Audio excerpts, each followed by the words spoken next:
नमस्कार साथियों, आप सबका हमारे YouTube चैनल शहर हैप्पीनेस संस्कृत एजुकेशन में हार्दिक स्वागत एवं अभिनंदन। प्यारे साथियों, हम पढ़ रहे हैं हिंदी भाषा। हिंदी हमारी राष्ट्रभाषा है, तो राष्ट्रभाषा से संबंधित हिंदी में क्या होते हैं वर्ण, वर्णों की पहचान, वर्णों के प्रकार हमने पढ़ लिए थे। अब भाषा बोलने के लिए उच्चारण स्थल होते हैं, ध्वनियाँ होती है। उन उच्चारण स्थलों और ध्वनियों के आधार पे हम वर्णों का चयन करते हैं। तो आपकी परीक्षाएं होगी, चाहे टीचर्स भर्ती हो, चाहे एसटीसी हो, चाहे प्री बीएड हो, चाहे रिट हो, और चाहे कॉम्पिटिटिव एग्ज़ाम हो, जो भाषा से संबंधित है वो आपका क्वेश्चन बहुत ही महत्वपूर्ण है। वर्णों के उच्चारण स्थल से संबंधित, वर्णों के उच्चारण से संबंधित, वर्णों की ध्वनि यानी स्वर ग्रंथि के संबंधित, और श्वास यानी जिसमें कम श्वास लगती है या ज़्यादा श्वास लगती है, यानी बोलने में समय के आधार पे। इस प्रकार मैं आपके सामने इस चार्ट के माध्यम से समझाना चाहता हूँ साथियों कि वर्णों का किस प्रकार विभाजन होता है। आपके परीक्षा में 101% इस टॉपिक से रिलेटेड 2 क्वेश्चन जरूर आएंगे, तो क्यों ना आप आज ही तैयारी कर लें। मेरे साथियों, हमारे इस वीडियो में कोई बनावटी बात नहीं होती है। हम जो होता है आपको 100% प्योर देने की कोशिश करते हैं। कई दूसरे यूट्यूब वाले साथी डायरेक्ट आपको ऑब्जेक्टिव ला के दे देते हैं कि इसमें ये क्या है, डायरेक्ट प्रिंटेड मसाला दे देते हैं कि इसमें जैसे पूछ लिया अनुनासिक कौन सा है, अ ब स द बताइए। वहाँ आपको कुछ भी ज़्यादा दिमाग में स्थिर नहीं रहेगा। क्यों कि वो स्थायी नहीं रहता है। जैसे ऑब्जेक्टिव है, ऑब्जेक्टिव में ऊपर नीचे भी हो जाता है। तो आपको हम पूरा बेस से समझा रहे हैं। तो आप सभी हमारे इस वीडियो को ज़्यादा से ज़्यादा लाइक करें, शेयर करें, और जिन्होंने सब्सक्राइब नहीं किया है अभी सब्सक्राइब करें। और साथियों, आप सब जिनको ये समझ में नहीं आता है कि क्या किस प्रकार स्वर व्यंजन होते हैं, वो हमारे कमेंट बॉक्स में जाकर के हमें कोई समस्या समाधान के लिए पूछ सकते हैं। तो आइए साथियों, हम पढ़ते हैं। हमारा टॉपिक है आज वर्णों का विभिन्न प्रकार से विभाजन। सबसे पहले पढ़ते हैं आपको उच्चारण स्थल। अब मैं आपको बताना चाहता हूँ, जैसे ये मैं आपके सामने खड़ा हूँ, ये मेरा पूरा यहाँ से ये ओष्ठ है, ये दांत है, ये जीभ है, ये तालु है, ये कंठ है, और ये मुर्दा। ये पूरा जो आपको बताता हूँ ये हमारा क्या कहलाता है, स्वर तंत्र। ये नासिक है, अनुनासिक है, नाक से संबंधित। ये पूरा आपको बता रहा हूँ, मेरा जो चेहरा ये स्वर तंत्र से संबंधित है। यानी कौन से अक्षर से कैसी आवाज निकलती है, शरीर के कौन कौन से जो मुंह के जो अंग है स्वर तंत्र से संबंधित, वो कौन कौन मिलते हैं तब कौन सा अक्षर बनता है। जैसे मैं बनाना चाहता हूँ प, उदाहरण के लिए मैंने बोला प, तो प के लिए क्या मेरे दोनों ओठ मिले, तो जब क्या कहेंगे ओष्ठवी है। त के लिए क्या मिला, देखो मेरे को जीभ कहाँ हुई, देखो दोनों दांतों के बीच में आई। कौन से दोनों दांतों के बीच जीभ त।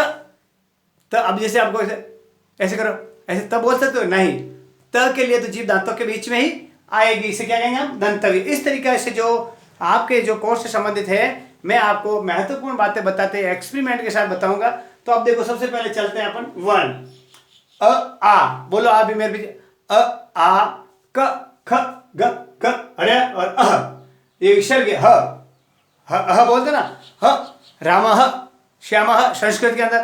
तो प्यारे साथियों, मेरे ये आपको वर्ण जो बताने का मेन उद्देश्य ये है कि जब आप संधि और समास पढ़ेंगे, संधि और समास, उसमें ये बहुत ही महत्वपूर्ण अपना रोल अदा करेगा। जैसे व्यंजन संधि है, विसर्ग संधि है, स्वर संधि है, उसमें कौन सा अक्षर मिलता है, उसकी अक्षर की उच्चारण ध्वनि कैसी होती है, ये ध्वनि तंत्र आप समझ जाएंगे तो आप आराम से सीख जाएंगे। तो जैसे देखो, अ आ क ख ग ग ड़ ह रामः, तो ये जो बोला मैंने कंठ से आवाज निकली है, देखो कहीं जीभ नहीं, क ख ग ग ड़, तो इसको क्या है, इस उच्चारण स्थल कौन सा है, कंठ और कोमल तालु, यानी क ख ग ग जीभ अंदर ही है, तो ये उसको बोलते हैं कंठीय। ऑब्जेक्टिव आ सकता है कंठीय, और कौन कौन सा कंठ है, तो क ख ग ग ड़ अ आ। अब दूसरा देखो, ई च छ ज ज न य और श, तो कौन तालु, ये तालु से संबंधित है। उच्चारण स्थल कौन सा है उसका, तालु, तो उसको ध्वनि कैसे निकल गई, तालु। तो तालु कौन कौन से हैं, च छ ज ज न य और श। शंकर, और शंकर और ये दोनों एक साथ आते उसको तालव्य बोलते हैं। तीसरा है रि ट ठ ड ढ न र और श, यानी श के अंदर जीभ बाहर, शंकर के अंदर जीभ शंकर अंदर आते श, उसमें बाहर पटकी जाती है। मुर्दा और मूर्धन्य, मुर्दा उसका उच्चारण स्थल है और उसको हम मूर्धन्य ध्वनि निकलती है। अब देखो रि रि त थ द ध न, ल सड़क, सड़क तो जीव का आई दांतों के बीच में, तो उसको दंत, उसका उच्चारण स्थल हो गया दंत, और उन दोनों किसकी होगी, उसकी दंतिया की, दंतविया दंतिया, ठीक है भाई। अब देखो उ प फ ब भ म, तो कहाँ आई इनके दोनों, ये ओष्ठ है, दोनों ओष्ठ मिलते हैं ऐसे, उ यानी ओष्ठ के हिलने से जो ध्वनि बनती है उसका उच्चारण स्थल ओष्ठ होता है, और उसकी ध्वनि कैसे होगी, ओष्ठवीय, ओष्ठी, आगे समझ में। अब देखो ड़, कबूतर वाला ड़, अंग, अंग, ड़, न, न और म, किससे बोला हमने, ये नाक से, तो उसको क्या कहेंगे, अनुनासिक से, नासिक संबंधित नासिकीय, आए समझे। अब आगे चलते हैं, ए आई, कंठ और तालु, कंठ और तालु दोनों साथ, तो कंठ तालु है, क्या कहेंगे, कंठ तालु है, क्या कहेंगे, कंठ तालु। ये महत्वपूर्ण है आपके, कि कंठ तालु है कौन कौन से वर्ण है, ए आई। अब देखो ओ और औ, औखली, ओ, औरत, औ, तो क्या हो गया, कंठोष्ठी, क्या हो गया ये, कंठ और ओष्ठ, जैसे औ, ओ यानी कंठ से आवाज निकल के ओष्ठ के साथ, दोनों का स्थान है कंठ और ओष्ठ, तो कंठोष्ठी बोलते हैं। व ध्वनि कहां निकली, व, देखो व यहाँ दांत के बीच में और ओष्ठ के बीच में, तो दंतोष्ठी है। आएगा मोस्ट क्वेश्चन है कि दंतोष्ठी कौन सा वर्ण दंतोष्ठी होता है, व, ह, ह, अल्ली जीवा, यानी जीवा कहीं नहीं हिल, ह, जीव ऐसे हिल के ह, तो उसी स्वर यंत्र के अंदर, तो इसका स्वर यंत्र स्थिर है, इसकी ध्वनि कैसे, अल्ली जीवा। ह कौन सी प्रकार की ध्वनि से संबंधित है, अल्ली जीवा। इस प्रकार हम आपको हमारे वीडियो में प्रश्न भी समझाते हैं, किस प्रकार प्रश्न बन सकते हैं, उसका उत्तर आप किस प्रकार दे सकते हैं। अब उच्चारण के आधार पे, यानी स्वर तंत्र जो उच्चारण है उसके आधार पे कैसे प्रकार के होते हैं, कितने प्रकार के होते हैं, 8 प्रकार के। कितने प्रकार के होते हैं, ध्यान रखना आप, उच्चारण स्वर ध्वनि के आधार पे पुल वन कितने प्रकार के, 8। स्पर्शी, इस पर कहीं कहीं स्पर्श करते हैं, देखो क ख ग ग ड़, ट ठ ड ढ न, त थ द ध न, प फ ब भ म, और स्पर्श करते हैं, दांत स्पर्श करते हैं, और मूर्धन्य या तालु स्पर्श करते हैं, और कंठ स्पर्श करते हैं, ये कहलाते हैं स्पर्शी। क्या कहलाते हैं, तो क ख ग ग 4 4 8 4 12 13 14 15 16 स्पर्शी वर्ण कितने हैं, 16। संघर्षी श श श ह ख ज और फ, ये संघर्षी के अंदर आते हैं 7। संघर्ष स्पर्शी दोनों ही, संघर्षी भी और स्पर्शी, च छ ज ज। नासिकीय, नाक से संबंधित ड़ ण न न म। पार्श्विक ल, उत्सित ड और द, प्रकंपित र। संघर्षहीन, जिसमें संघर्ष नहीं होता, सीधा साधा य व। कोई भी आपसे संबंधित, ये मैंने बताया उच्चारण स्पर्श से संबंधित। तो प्यारे साथियों, हमने बताया आपको उच्चारण स्थल के आधार पे कितने प्रकार के होते हैं वर्ण, 8 प्रकार के। कितने प्रकार के, 8। स्पर्शी, सबसे पहले मैंने आपको बताया स्पर्शी, यानी जिनको, अब स्पर्शी किससे कहते हैं, सुनना आप, कि फेफड़ों से छोड़ने वाली हवा वाग यंत्र किसी अवयव को स्पर्श करती है, जैसे ख ख कंठ को स्पर्श करती है, फेफड़ों से जो हवा निकलती है। संघर्षी, यानी दो उच्चारण में इतनी समता होती है उसमें मार क्या हो जाता है, छोटा हो जाए, श श श, घर्षण करते हुए निकलती है हवा। और स्पर्श संघर्षी, उच्चारण के समय भी अधिक होता है, लेकिन बात स्पर्श हो जाता है, जैसे श च छ ज। नासिकीय, नाक से हवा निकलती है। पार्श्विक, जीवा का अगला भाग मसूड़े को छूता है, ल। और प्रकंपित, जीवा 2-3 बार कंपन करती है, र, हिलती है ना वो प्रकंपित। उत्सित, यानी जीवा और नाक को झटके से नीचे गिर देगा, ड द, इस तरीके। और संघर्षहीन, बिना कोई हवा के संघर्ष के सीधा निकल जाती है, ये व। अब बहुत ही महत्वपूर्ण आपको बताना चाहता हूं साथियों, कंपन के आधार पे। किसके आधार पे बताना चाहता हूं, कंपन के आधार पे। तो मैंने उच्चारण की दृष्टि से तो आपको 8 भाग बता दिए व्यंजनों के। अब चल रहे हैं अपन उच्चारण के आधार पे, बाद में कंपन के आधार पे। यानी कंपन के आधार क्या होता है, घोष और अघोष। देखो घोष क्या होता है, कोई कहना घोष लगाओ, यानी नारा दो, नाद, गूंज होती है। तो कितने प्रकार के होते हैं कंपन के लिए, 30 होते हैं। कितने पूरे, 30। अब देखो इसको याद करने का बहुत ही अच्छा तरीका है साथियों, कंपन घोष या गूंज 30 है, 345। देखना, एक फॉर्मूला बता रहा हूं, 345 क्या है भाई, घोष और साथ में क्या आ गए, य र ल व ह, य र ल व और ह, यानी कितने हो गए, 5।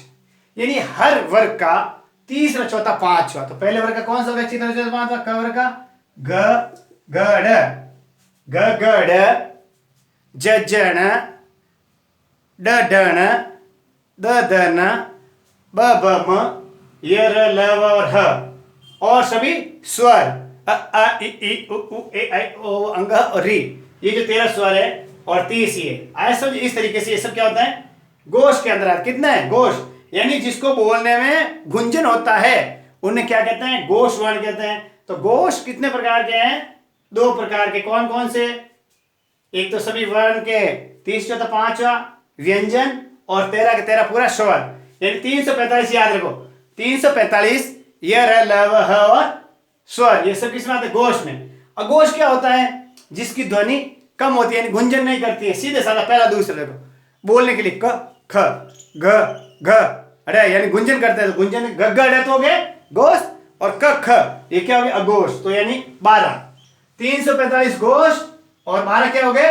अघोष। ये फॉर्मूला 345 मतलब है तीसरा वर्ण, चौथा वर्ण और पांचवा वर्ण। 12 का मतलब पहला वर्ण और दूसरा वर्ण। आगे आपने समझे? ये हो गया जैसे क ख छ छ ट ठ त थ प फ, ये किसमें आएंगे? अघोष में, यानी इनकी ध्वनि कम गुंजायमान होती है।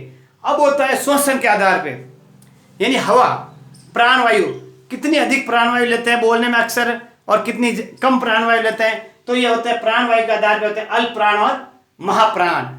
क्या लिखा मैंने? अल्प प्राण और महाप्राण। अल्प प्राण के लिए मैं आपको एक महत्वपूर्ण बात बताना चाहता हूं। इसमें सभी वर्गों के 135 135 यानी पहला वर्ण, तीसरा वर्ण और पांचवा वर्ण और ये लव और सभी स्वर, तो किसमें आएंगे? ये सब अल्प प्राण में। किसमें आएंगे? अल्प प्राण में। आया समझ में? जैसे मैं आपको बताना चाहता हूं पहला, तीसरा, पांचवा क ग अरे, यानी इनको बोलने में कम ध्वनि करने में कम वायु निकलती, जैसे क ग अरे, यानी पहला, तीसरा और पांचवा वर्ण यानी 135 किसमें आएंगे? अल्प प्राण में। और ये रहा लव। ठीक है भाई।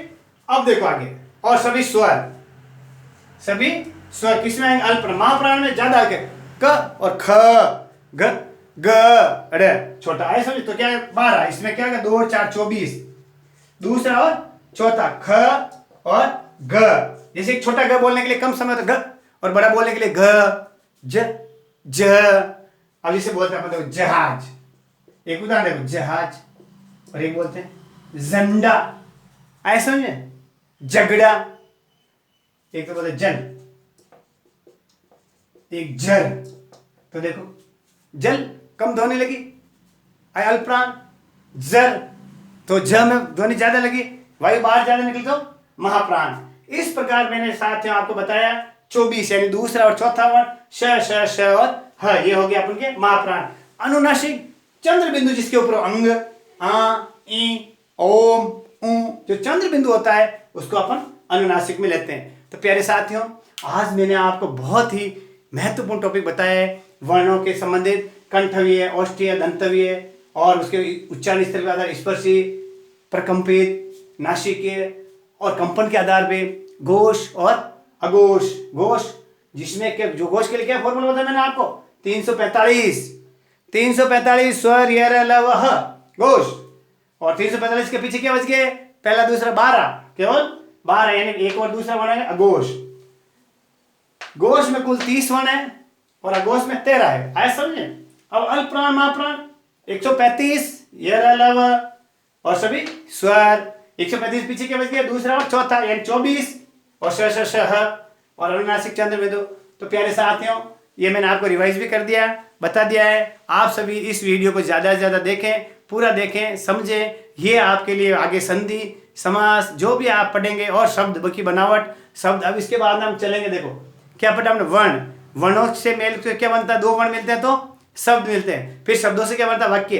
तो अब हम शब्दों की रचना पढ़ेंगे, शब्दों की रचना के बाद वाक्य पढ़ेंगे।